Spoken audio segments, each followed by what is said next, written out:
तायाजाद cousin की शादी में मैंने उपटन की थाली खुद सजाई थी। रात को उपटन का फंक्शन था जो कि खालिस तौर पर लड़कियों का ही होता है। पूरी थाली सजाने के बाद मैंने अपनी बड़ी बहन अतिका से कहा, देखो ये थाल कोई भी ख़राब ना करे।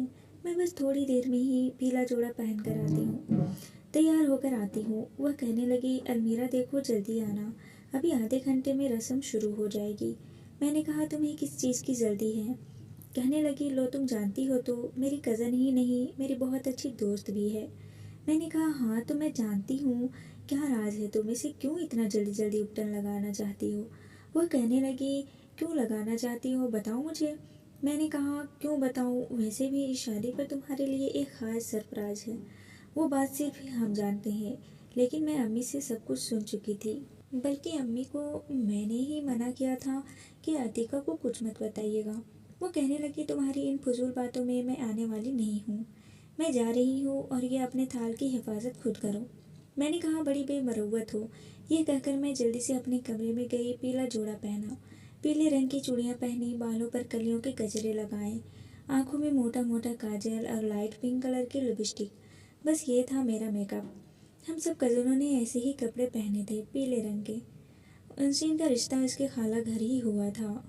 जैसे ही मैंने उपटन का थाल पकड़ा, जहाँ तरतीब से हर चीज़ रखी हुई थी, एक तरफ सरसों का तेल, एक तरफ उपटन और बहुत सी चॉकलेट्स जो हम सब ने मिलकर खानी थी। खूब हिला गिला करना था। अलबत्ता लड़कों को आज ताया जी के पोर्शन में आने की इजाज़त नहीं थी, क्योंकि हमने डांस का भी प्रोग्राम बना रखा था। जैसे ही थाल को एक हाथ से संभाले, मैंने कमरे का दरवाज़ा खोला। सामने जियान खड़ा था। कहने लगा, ये तुम क्या गेंदे का फूल बनी हुई हो? मैंने कहा, तुम्हें क्या तकलीफ है? पीछे हटो। कहने लगा, ऐसे कैसे पीछे हटो? आज वैसे भी उपटन है तो मैं सोच रहा हूँ कि तुम जैसी काली कलोटी भी थोड़ा सा उपटन लगा ले, शायद रंग पर कुछ खास फर्क पड़ जाए। उसने मेरी हल्की गुंदमी रंगत पर चोट की थी। मैंने कहा, जूता उठा के मार दूंगी, तुम्हें समझे ना, हटो। वह एक नंबर का कमीना था। उपटन की प्याली से अपनी 3 उंगलियां में उपटन भरा और मेरे मुंह पर मल दिया। मैंने कहा, जियान के बच्चे, मर जाओगे मुझसे। मैंने थाल का एक तरफ रखा, उपटन की प्याली पकड़ी और उसके पीछे भागने लगी। वह ऊपर का ज़ेना चल गया था, जहाँ मेरे ताया अब्बा का घर था। मैंने उसके पीछे भाग रही थी, लेकिन वो 4-4 सीढ़ियाँ भागता हुआ गायब हुआ था। मैंने कहा, मैं तुम्हें छोड़ूंगी नहीं, आज तुम मेरे हाथ से ज़ाया हो जाओगे। ये कहते हुए मैं बुरी तरह से दानिश भाई के साथ टकराई थी। मेरे हाथ में पकड़ा हुआ उपटन उसके सफ़ेद कल्फ वाली कमीज़ की जीनत बन चुका था। वो मेरी जान निकली थी, क्योंकि वैसे ही गुस्से के बड़े तेज थे। कहने लगे, अलमीरा ये क्या क्या है तुमने? तुम्हारा बचपना कब ख़त्म होगा? मैं तंग आ चुका हूँ तुम्हारी इस नानसरीस हरकतों से। मैंने कहा, सॉरी सॉरी दानिश भाई, मैंने साफ़ कर देती हूँ। इससे पहले कि मैं अपने दुपट्टे उनकी कमीज़ पर गिरा उपटन साफ़ करती, उन्होंने मेरी कलाई पकड़ ली।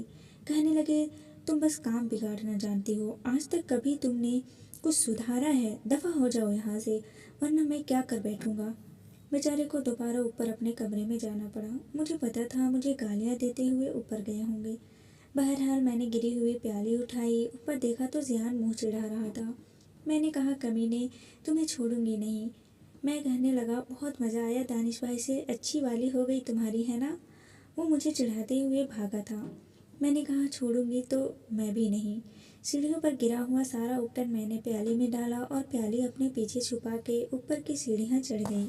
मुझे देखते ही जियान को पता था कि मैं अपना बदला लिए बगैर चैन से नहीं बैठूंगी। इसलिए अतीका के जो ताई अम्मा के किचन से चाय की ट्रे उठाए बाहर आई थी, जियान उसके पीछे जाकर छुप गया। दोनों बाजुओं से उसे पकड़कर अपना चेहरा छुपा लिया। वो कहने लगी, जियान यह क्या कर रहे हो?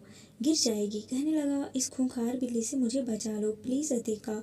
वो कहने लगी, मेरे हाथों से चाय गिर जाएगी। मैंने कहा, तुम पीछे हटो, मैं इस कमीने को नहीं छोड़ूंगी। इसकी वजह से मुझे दानिश भाई से बहुत डांट पड़ी है, और मेरा मुंह देखो, इसने क्या बिगाड़ के रख दिया। मैं उसे नहीं छोड़ूंगी। अतीका पीछे हट जाओ। वो कहने लगी कि मुझे छोड़ेगा तो मैं पीछे हटूँ ना। जियान उसके पीछे खड़ा था। कहने लगा, देखो बहन, बहन का साथ मत देना, मैं तुम्हें साफ साफ कह रहा हूँ। बहरहाल वो अलमीरा ही क्या जो अपना बदला न ले। मैं एकदम ही पीछे आकर उसके पूरे मुंह पर उपटन मल चुकी थी। वो अतीका को भी छोड़ चुका था। मैंने कहा, आज के बाद सोच समझ के मुझसे पंगा लेना। कहने लगा, छोड़ूंगा तो मैं भी नहीं तुम्हें, और तुम अच्छी तरीके से जानती हो कि मैंने उपटन तुम्हारे मुंह पर क्यों मला था। तुमने मेरी नई शर्ट के साथ जो किया था ना, जानबूझ के तुमने उसे जलाया था, उसका बदला था। अब देखो इसका बदला मैं तुमसे कैसे लेता हूँ। मैंने कहा, सोच से तुम्हारी मैं भी पीछे नहीं हटूंगी। शुक्र करो कि तुम्हारी शर्ट पर इस्त्री लगाई थी, तुम्हारे मुंह पर नहीं लगाई। और तुम जानते हो कि मैंने इस्त्री क्यों लगाई थी? क्योंकि तुम मुझे कॉलेज के बीच रास्ते में छोड़कर दफा हो गए थे। वो कहने लगा, और जो तुमने मेरे अब्बा से शिकायत लगाई थी वो भूल गई? हम लोगों के हिसाब किताब बहुत पुराने थे। हमारा ये बड़ा सा घर 3 पोर्शन पर मुश्तमिल था। सबसे नीचे हमारे सबसे छोटे चचा दादी के साथ रहते थे। बीच वाले पोर्शन में हम थे और ऊपर वाले पोर्शन में ताया अब्बा। उनके 2 बच्चे थे, एक अफशीन, दूसरे दानिश भाई, जो अफशीन से भी बड़े थे। अफशीन और अतीका की तकरीबन एक ही उम्र थी। हम दोनों बहनें थीं और एक छोटा भाई था जो मुझसे भी 8 साल छोटा था। स्कूल में पढ़ता था। अलबत्ता मुझ में और अतीका में 3 साल का फ़र्क था। और चचा के 2 बेटे और एक बेटी थी। बेटी स्कूल जाती थी और बड़ा बेटा ये था ज़ियान, जो मुझसे 2 साल बड़ा था। अतीका से 1 साल छोटा था। अनोखी बात यह थी कि हमारे चचा ताया, मैं और वालिद में बहुत इत्तेफाक था। अलबत्ता चच्ची अम्मा और ताई अम्मा की कभी कभी नोक झोंक हो जाया करती थी। लेकिन हम सब कज़न्स आपस में जितना लड़ते थे, हल्ला गुल्ला भी खूब करते थे। बहरहाल ताया अब्बा ने अभी चंद रोज़ पहले ही अब्बा से बात की थी कि उन्हें अतीका दानिश भाई के लिए बहुत पसंद है और अफशीन की मेहंदी पर ही मंगनी का ऐलान भी होना था। हमारे यहाँ ऐसे सब फैसले बड़े ही करते थे और हमारे जहनों में एक दूसरे के लिए ऐसा कुछ था भी नहीं। हम इख्तलाफ करते या हमें अपने बड़ों के फैसले पर कोई नाराज़गी या इख्तलाफ होता। अम्मी कहने लगी, ऐसा करो, तुम अतीका से बात कर लो, उसे पता तो हो। मैंने कहा, उससे क्या एतराज़ होना है, वो तो वैसे ही अल्लाह मियाँ की गाय है। आपको पता है ना, हर चीज़ की कंप्रोमाइज़ करना जानती है। बस वैसे तो दानिश भाई देखने में अच्छे खासे हैं, लेकिन अम्मी सड़ियल मिजाज से हैं, मतलब संजीदा संजीदा से हैं। मैंने आज तक कभी उन्हें मुस्कुराते हुए नहीं देखा। ये तो नहीं शादी के बाद मेरी बहन भी मुस्कुराना भूल जाए। मैं सेब खाते हुए वहीं किचन की शेल्फ पर बैठी अम्मी से बात कर रही थी। अम्मी कहने लगी, तुम्हारी तरह चिड़चिड़ नहीं बोलता, ना तो तुम्हें वो बंदा वैसे भी शरीर मिजाज ही लगता है। अरे अच्छा खासा तो हंसमुख है, जहाँ बात करनी होती है करता है, तमीज़ से बात करता है। मुझे तो वो अपनी बच्ची के लिए बिल्कुल ठीक लगता है। दोनों बहुत खुश रहेंगे। मैंने कंधे उचकाए। मैंने अम्मी को बस ये कहा कि अतीका को सरप्राइज़ देंगे। वैसे भी वो दानिश भाई की बहुत तारीफ़ें करती हैं। मुझे तो लगता है आँख दोनों तरफ बराबर लगी हुई है। मेरी बात सुनकर मेरी माँ ने मेरी बाजू पर थप्पड़ मारा। कहने लगी, बहुत बदतमीज हो। मैं हंसने लगी। इसलिए हमने अतीका को कुछ बताया था। ढोलक मुझे ही बजानी आती थी, इसलिए दोबारा से मैंने उपटन का थाल सजाया, अपना मुंह भी धोया, मेकअप भी दोबारा से किया, क्योंकि अब किसी भी मर्द हजरात का ऊपर के पोर्शन में आना मना था। हम सब लड़कियों ने खूब हल्ला गुल्ला किया था। अफशीन की बहुत सारी सहेलियां भी आई थी और मैंने अपने कॉलेज के दोस्तों को बुलाया था। अफशीन की मायों पर बहुत मज़ा आया था। खाना खाने के बाद मैं अपने नीचे वाले पोर्शन में आई। जैसे ही अपना कमरा खोला, मेरे होश उड़ के रह गए। मेरे कमरे का हशर नशर हुआ पड़ा था और मैं जानती थी कि करने वाला ज़ियान है और कोई नहीं। मैं गुस्से से नीचे गई तो नीचे वाले पोर्शन में वो बैठा खाना खा रहा था। तमाम घर के मर्द वहीं खाना खा रहे थे। ताया अब्बा, चचा, मेरे वालिद, दानिश भाई और वो कमीना ज़ियान भी। मुझे देखकर यूं खाना खा रहा था जैसे कि उसने कुछ किया ही नहीं। मैं जाकर सीधे चाचा के पास बैठ गई। मुझे देखकर कहने लगा, वाह मेरी बेटी तो आज बड़ी प्यारी लग रही है। मैंने कहा, चचा जान, ज़ियान ने मेरे कमरे का हशर नशर किया है, उससे पूछे कि उसे क्या तकलीफ़ है। कहने लगा, अब्बा ये एक नंबर की झूठी लड़की है, मैंने कुछ भी नहीं किया, ये तो खुद अपने कमरे का हशर बिगाड़ के आई है, नाम मेरा लगा रही है। चचा ने उसे बड़े गुस्से से घूर के देखा। मैं जानती थी वो मुझसे बहुत प्यार करते हैं, उसकी बात पर यकीन नहीं करेंगे। वो कहने लगे, ज़ियान, मैं तुम्हें अच्छे तरीके से जानता हूँ, जैसे तुमने अलमीरा का कमरा ख़राब किया है वैसे ही जाके ठीक करके आओ। वो कहने लगा, मैं सच कह रहा हूँ, ये झूठ बोल रही है, ये जानबूझकर कर रही है, आपको अपने बेटे पर भरोसा नहीं? वो कहने लगा, बिल्कुल भी नहीं है, मुझे पता है अलमीरा झूठ बोल ही नहीं सकती। फिर मुझे कहने लगे, बेटा तुमने खाना तो ठीक से खाया ना? मैंने कहा, जी चचा जी, मैंने तो खाना बिल्कुल डट के खाया है। अब मैं यहीं बैठी हूँ जब तक कि मेरा कमरा ठीक नहीं करेगा। खाना खाने के पास ध्यान ऊपर गया था। जब मैं कमरे में गई तो मेरे कमरे की बिखरी हुई चादर बिछा रहा था। कहने लगा, तुम जो ये मेरे बाप की चमची बनी हुई हो ना, देख लेना सीधी जहन्नम में जाओगी। मैंने कहा, हाँ ज़रूर जाऊंगी, लेकिन तुम्हारा हाथ पकड़कर तुम्हें साथ लेकर जाऊंगी। कहने लगा, मैं क्यों जाने लगा, मुंह धोकर रखो अपना।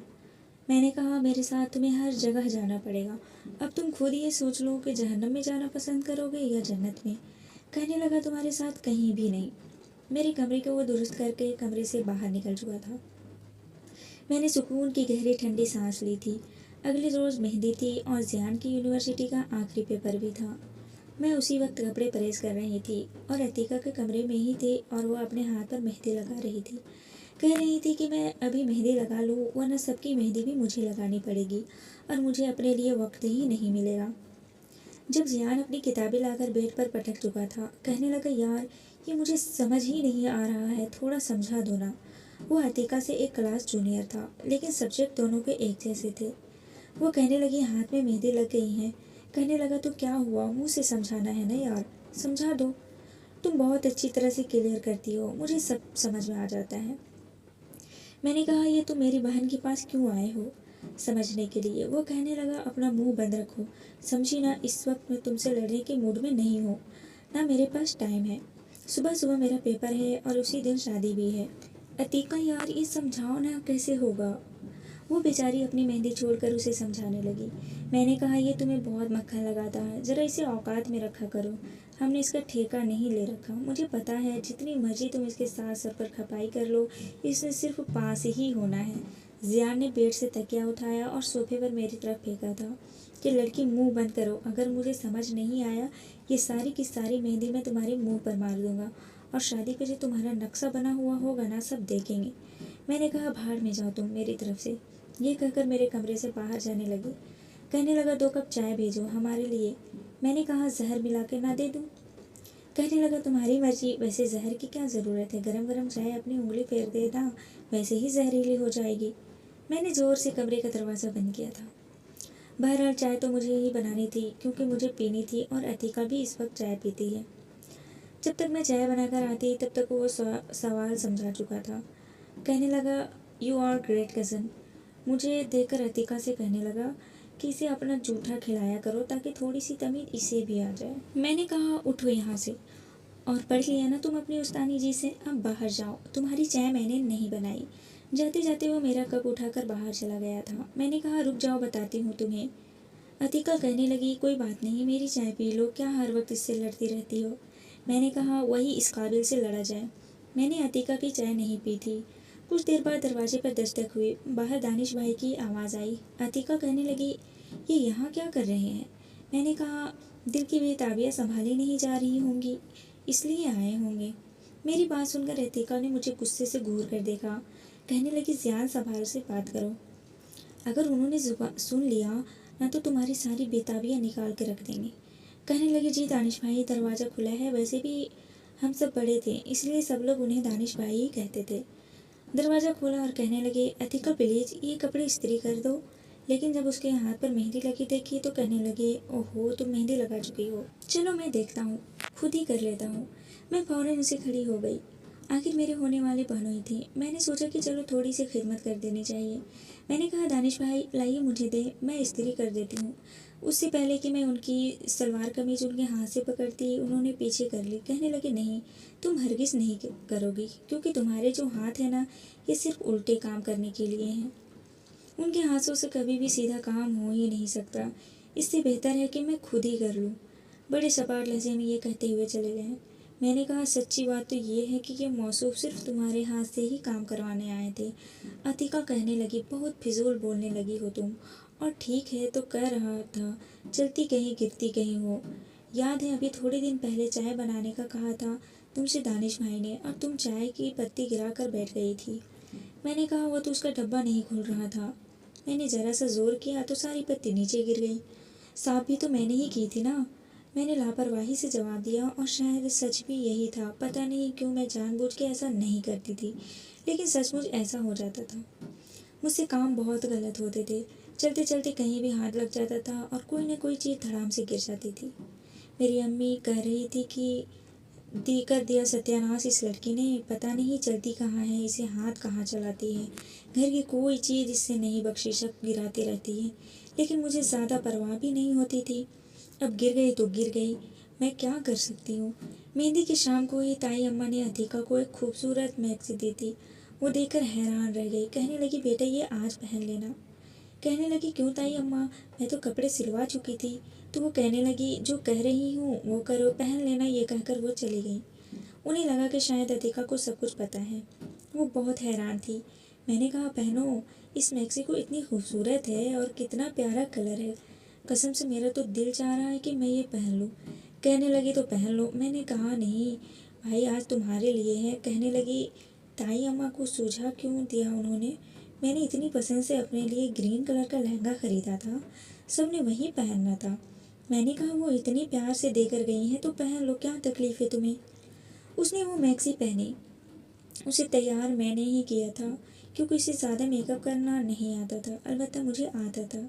मैंने उसे बहुत खूबसूरत तैयार किया था। बहरहाल मेहंदी का फंक्शन जैसे ही ख़त्म हुआ, ताया अब्बा ने अतिका का हाथ पकड़ा और स्टेज पर ले जाकर उसे दानिश भाई के बराबर में बिठा दिया। वो बुरी तरह से घबराई थी और हम सब लोग कहने लगे, सरप्राइज़। इस बार मैंने दानिश भाई को भी मुस्कुराते हुए देखा था। मैंने कहा, वाह भाई दानिश भाई, आज तो आपके बड़े दांत निकल रहे हैं। मेरी बात सुनकर उन्होंने मुझे गौर कर देखा था, लेकिन आज उनके चेहरे की मुस्कुराहट बता रही थी कि वह कितने खुश हैं। अलबत्ता अतिका कुछ घबराई घबराई सी थी। शायद उसे इस सब कुछ पता ही न था। ताया अब्बा ने कहा कि आज से ये हमारी बच्ची हुई। चलो भाई, जुलेखा अंगूठी निकालो और दानिश को दो ताकि वो अतिका को पहना दे। मेरी ताई अम्मा ने अंगूठी निकाल कर दानिश भाई को पकड़ा दी। हम सब लोग वोटिंग भी कर रहे थे, हंस भी रहे थे। जब अंगूठी अतिका के हाथ में पहनाई गई, बहरहाल हम सब उन दोनों को मिठाई खिलाई। मैं अतिका के बराबर में ही बैठ गई। मैंने कहा, कैसा लगा तुम्हें ये सरप्राइज़। कहने लगी, क्या तुम्हें पता था। मैंने कहा, हाँ सबको पता था। जाने ना जाने, कली ना जाने, बाप तो सारा जाने। हम चाहते थे तुम्हें सरप्राइज़ दें। मेरी बात सुनकर वो जरा सा मुस्कुराई थी। बहुत प्यारी लग रही थी, बल्कि दोनों का पल बहुत अच्छा लग रहा था। बहरहाल रात को जब मैं कमरे में आई, तब तक अतिका अपने कपड़े तब्दील कर चुकी थी। फौरन से वो लेट भी गई। हालांकि इतनी जल्दी सोती नहीं थी। मैं उसके बराबर में लेट गई। हम दोनों का एक ही कमरा था। मैंने कहा, क्या हुआ, इतनी जल्दी नींद आ गई तुम्हें। कहने लगी, हाँ थकी हुई हूँ। मैंने कहा, बस तुम दोनों का कपल कितना अच्छा है ना। तुम भी कम गो और दानिश भाई भी बहुत अच्छी गुजरेगी तुम्हें लोगों की। कहने लगी, हाँ बहुत अच्छे हैं वो, लेकिन अलमीरा तुमने मुझे बताया क्यों नहीं। मैंने कहा, क्योंकि मैंने तुम्हें देखा था, तुम दानिश भाई के काम भाग भाग कर करती थी। मैं समझ गई तो कि तुम अभी उन्हें पसंद करती हो, और हमारे ख़ानदान में सबसे पहले रिश्ते ख़ानदान में ही देखे जाते हैं, अपनी ही फैमिली में। और तुम्हारे लिए सिर्फ दानिश भाई बचते थे, इसलिए कुछ कुछ तो तुमने भी सोचा होगा ना। देख लो, तुम्हारी बहन हूँ इसलिए मुझे पता चल गया। उसने मेरी तरफ बड़ी गौर से देखा। कहने लगी, हाँ बातें जितना कुछ तुमने जान लिया उतना तो मैं भी नहीं जान पाई। मैंने कहा, बस ठीक है, फिर दुआएं दो मुझे। सुबह हम लोग काफ़ी देर से उठे थे। जब मैं कमरे से बाहर आई, सब लोग नाश्ता कर चुके थे। मैं चची के घर चली गई। मुझे पता था कि आज ज़ियान के आखिरी पेपर है। वो अभी यूनिवर्सिटी से वापस आया था। चची उससे नाश्ते को पूछ रही थी। कहने लगा, नहीं करूँगा, सर में दर्द है, रात भर जागता रहा हूँ, बस अब सोऊंगा। वो अभी कह ही रहा था जब मैं सीढ़ियाँ फलांगती हुई नीचे उतर रही थी कि अचानक से मेरा पाँव फिसला और मैं धड़ाम से सीढ़ी पर गिरी। इस तरह से फिर से मैं गिरकर नीचे पहुँची थी। आप अच्छे तरीके से सोच सकते हैं, मेरी कहनी पे चोट लग गई थी, पाँव में भी। चाची कहने लगी, अल्लाह लड़की तुम आफत हो क्या, आंधी तूफान की तरह आती जाती हो। खैर शायद मैं गिर के ढीठ भी हो चुकी थी। अलबत्ता ज़ियान एक दफ़ा भी मेरे पास नहीं आया। कहने लगा कि बहुत अच्छा हुआ तुम्हारे साथ, ऐसे ही होना चाहिए था। मैंने कहा, चच्ची इसका मुंह बंद करवा दे, कमीना उसने गंदी नज़र लगाई मुझे, तभी मैं गिरी हूँ। मैं अपनी कहनी को सहला रही थी जब वो अपने कमरे में जाकर दरवाज़ा बंद कर चुका था। चच्ची कहने लगी, तुम आई क्यों थी। मैंने कहा, इस कमीने से ये पूछने आई थी कि इसका पेपर कैसा हुआ है, अल्लाह करे फेल हो जाए। चच्ची कहने लगी, अल्लाह ना करे। अच्छा आओ कोशिश करो चलने की। मेरे पाँव में मोच आ गई थी। मैं लंगड़ाते हुए लाउंज के सोफे पर बैठी थी। साथ में आंसू बहा रही थी। चचा भी मेरे बराबर में बैठ गए। फिर अपनी छोटी बेटी से कहने लगी, मरियम जाओ डिटोल लेकर आओ। फिर मुझसे कहने लगी, ज़्यादा चोट तो नहीं आई? मैंने कहा, पाँव नहीं चल रहा है मेरा। मैंने नाश्ता भी नहीं किया है। इस कमीने से पूछने आई थी कि इसका पेपर कैसा हुआ है। चाची कहने लगी, इतनी फिक्र है इसके में तो हाथ से तभी तो आई है थी। फिर मुस्कुराने लगी, कहने लगी, अच्छा चलो मैं तुम्हें नाश्ता बना कर देती हूँ। जैसे वो खड़ी हो मैंने कहा, पराठा आमलेट खाऊंगी। चची बहुत मज़े पराठे बनाती थी। हम सबके घर में चची की कुकिंग सबसे ज़्यादा अच्छी थी। बहुत मज़े के खाने बनाती थी। खैर मेरे पाँव पर मोच नहीं आई थी, शायद चोट ही लग रही थी। कुछ देर बाद मैं अपना पाँव मुसलसल हिलाती रही तो चलने के काबिल भी हो गया था। नाश्ते के वक्त चची ने मरियम से कहा, जाओ जियान भाई को बुला कर लाओ, सुबह से कुछ नहीं खाया है, अभी भी आते ही कमरे में चला गया है। बताया तक नहीं कि पेपर कैसा हुआ। मरियम जब जियान के कमरे में गई तो कहने लगी, भाई सो चुके हैं? मैंने कहा, हाँ हाँ, पूरी रात पढ़ता रहा होगा ना, अब घोड़े गधे बेचकर सो रहा है। बहरहाल मैं नीचे ही बैठी रही, चची से बातें करती रही। वो भी मुझसे मशवरे मांगती रहती थी, बताओ अलमीरा आज के दिन ज्वेलरी कौन सी पहनूं, सिल्वर या गोल्डन, और मैं अभी इन्हीं मशवरे देती थी। कभी कभी जब इनका अच्छा मेकअप नहीं होता था तो ऊपर आ जाती थी, मैं उनका मेकअप भी कर देती थी। बहरहाल कुछ देर बाद मेरी वालिदा मुझे पुकारने लगी कि जल्दी से आओ, तैयार हो जाओ, आज शादी का फंक्शन है, इतने काम है, तुम क्या नीचे बैठी हो? मैंने कहा, आ रही हूँ। बार बार मैं जियान के कमरे की तरफ देख रही थी। जब उसका दरवाज़ा खुले और उससे पूछो कि उसका पेपर कैसा हुआ है। नहीं, कोई गड़बड़ तो नहीं करके आ गया, लेकिन उसका दरवाज़ा ही नहीं खुला। मैं मायूस होकर ऊपर पहुंची थी। वालिदा मुझे गुस्से से देख रही थी। कहने लगी, वक्त देखा है तुमने? 3 बज रहे हैं और ढेर सारे काम है। मैंने कहा, अतिका कहाँ है? वो कहने लगी, उसने उसे कहाँ होना है, वो अफशीन की मेहंदी लगा रही है। मैंने कहा, रात को नहीं लगाई थी? कहने लगी, कहाँ, आते ही तो सो गई थी। अब सुबह से वो ऊपर बैठी है और तुम नीचे चाची के पास बैठी हो। माँ की तो किसी को फिक्र ही नहीं है। मैंने अपनी वालिदा के गले में दोनों बाहें डाली। मैंने कहा, अच्छा बताए ना क्या काम करना है, मैं कर देती हूँ। कहने लगी, अगर सीधा सीधा कर सकती तो मेरे कपड़े प्रेस कर दो और खुदा के लिए जला मत देना। मैंने कहा, नहीं नहीं, जलाई कर देती हूँ। मेरी छोटा भाई भी आ गया। कहने लगा, आप ही मेरा भी सूट बिल्कुल ठीक से प्रेस करना, खुदा के लिए जला मत देना। मैंने कहा, तुम लोगों ने मुझे क्या समझ रखा है, मुझे किसी काम की तमीज़ नहीं है। मैंने बड़ी एहतियात से अपनी माँ का और छोटे भाई का सूट प्रेस किया। मेरी दाई अम्मा कहने लगी, अलमीरा दानिश के साथ जाकर हिदायतों के लिए पहनने के लिए फूल ले आओ और साथ में इस्तकबाल के लिए भी गुलाब की पत्तियाँ ले आना। मैंने कहा, ठीक है, मैं जाती हूँ। कहाँ है दानिश भाई? वो कहने लगी, गाड़ी में है, हॉर्न बजा रहा है, जाओ जल्दी से। मैं तेज़ी से सीढ़ियाँ उतरी। ये मुझे नहीं पता था कि ज़ियान सीढ़ियाँ चढ़ रहा है, इसलिए मैं बुरी तरह से उसे टकराई थी। कहने लगा, अंधी होकर चलती हो, नज़र नहीं आता तुम्हें? मैंने कहा, तुम बीच में आए थे, समझे ना? मैंने एक थप्पड़ उसके कंधे पे मारा। मैंने कहा, ये मुंह क्यों सुझा के रखा है? तुमने क्या पेपर गलत करके आए हो? कहने लगा, हाँ, सारा पेपर खाली छोड़ कर आ गया। और कुछ सुनना है? मैंने कहा, नहीं, भाड़ में जाओ, अच्छा है, फेल हो जाओ। कहने लगा, मेरे मुंह पे लगना गला दबा दूँ, तुम्हारा मर जाऊंगी मेरे हाथों से। मैंने कहा, तुमने क्या अंगारे चुभा रखे हैं, मैंने तुम्हें क्या कहा है? कहने लगे, ये खामखा की टक्कर है ना, मुझसे मत मारा करो, दीवार पे जाके मारा करो, समझी ना, अंधी कहीं की, सदा की लोली लंगड़ी, चलती कहाँ हो, पहुँचती कहाँ हो, हटो पीछे। मैं पीछे करता हूँ ऊपर चला गया। मैंने कहा, अल्लाह करके फेल हो जाए, तुम जूते खाओ अपने प्रोफेसर से, कमीना कहीं का। ये कहकर मैंने नीचे उतरी। बाहर गई तो दानिश भाई जैसे गाड़ी के हॉर्न पे हाथ रख दिया था। बड़ी मुश्किल से चलते हुए मैं गाड़ी पर पहुंची, क्योंकि पाँव में तो अभी भी दर्द था। मैंने फ्रंट डोर खोला और बैठ गई। कहने लगी, इतनी देर तो तुम वैसे भी सारे जहाँ की फारिग हो, लेकिन हमें बहुत सारे काम है, समझी ना? बहन की शादी है, अभी मुझे जाके कैटरिंग वालों की भी खबर लेनी है, खाना कैसा बना रहे हैं। वरना एक तुम हो के वो भी गुस्से से दांत किचकिचा रहे थे। पता नहीं ये सब को मैं फारिग क्यों लगती थी, मैं ही बरी क्यों लगती थी। मैं इनसे बहस नहीं करना चाहती थी। भाई ने गाड़ी चलाई और एक फ्लावर की दुकान पे जाके रोकी। फिर सारे गुलाब के फूल और हार पैक करके मुझे पकड़ाए। मैंने कहा, ऐसा करे दानिश भाई, गजरे भी ले लें। बारात के साथ जो औरतें आएंगी ना, उन्हें गजरे पहनाएंगे, बहुत अच्छा लगेगा। पहले वो मुझे देखते रहे, फिर कहने लगे, आइडिया तो अच्छा दिया है। फिर जल्दी से उन्होंने गजरे ले लिए। फिर मैंने एक बहुत खूबसूरत सी टोकरी भी खरीदी ताकि जब बारात की खातिन आए तो इस टोकरी में सारे गजरे रखकर एक एक पकड़ाती जाऊं, अच्छा लगेगा। बारात में किसी चीज़ की कोई कमी नहीं हुई थी और मेरी चची मेरी बहुत तारीफ कर रही थी, तुम बहुत अच्छी लग रही हो। रुखसती पर हम सब की आंखों में आंसू थे और अफशीन भी रोए जा रही थी। उसके साथ खड़ा उसका खालाजाद कज़न हंस रहा था, कहने लगा बस भी कर दो, 20,000 तो पार्लर वाले ने ही लिया था, क्योंकि उसकी मेहनत करो, सत्यानाश ना करो। अभी तो मैंने तुम्हें जी भर के देखा भी नहीं है। उसकी बातों पर हम सब की आंखों में आंसू लिए हंसने पर मजबूर हो गए थे, यहाँ तक कि अफशीन भी मुस्कुराने लगी। बहरहाल वो अपने घर जा चुकी थी। दानिश ने जियान से बोला कि जियान, तुम अभी यहीं रुको, मैं अम्मी और बाकी सब घर वालों को छोड़कर आता हूँ। वो कहने लगा ठीक है। दानिश भाई कहने लगे ये पैसे रखो और सब कुछ निपटा कर तुम आ जाना। उसने पैसे दानिश भाई से पकड़ लिए। जब मैं गाड़ी में बैठने लगी तो जगह ही नहीं थी। दानिश भाई कहने लगे ऐसा करो, जियान के साथ वापस आ जाना।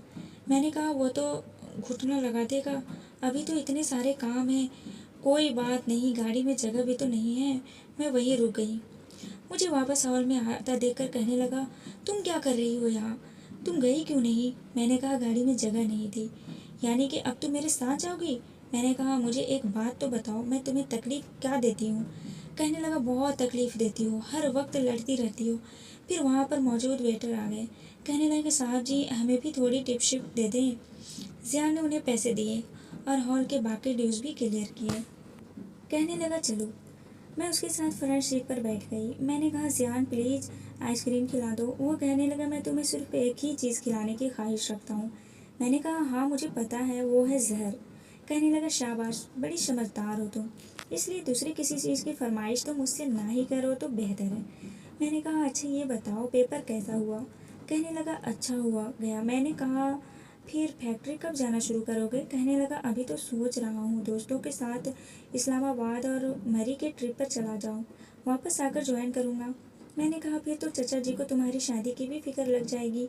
वो कहने लगा मेरा ऐसा कोई इरादा नहीं है। मैंने कहा अच्छा एक बात पूछ लूँ, तुमसे सच सच बताओ। पूछो मुझसे क्या पूछती हो। मैंने कहा मैं तुम्हें कैसी लगती हूँ। मेरी बात सुनकर गाड़ी का एक जोरदार ब्रेक लगी थी।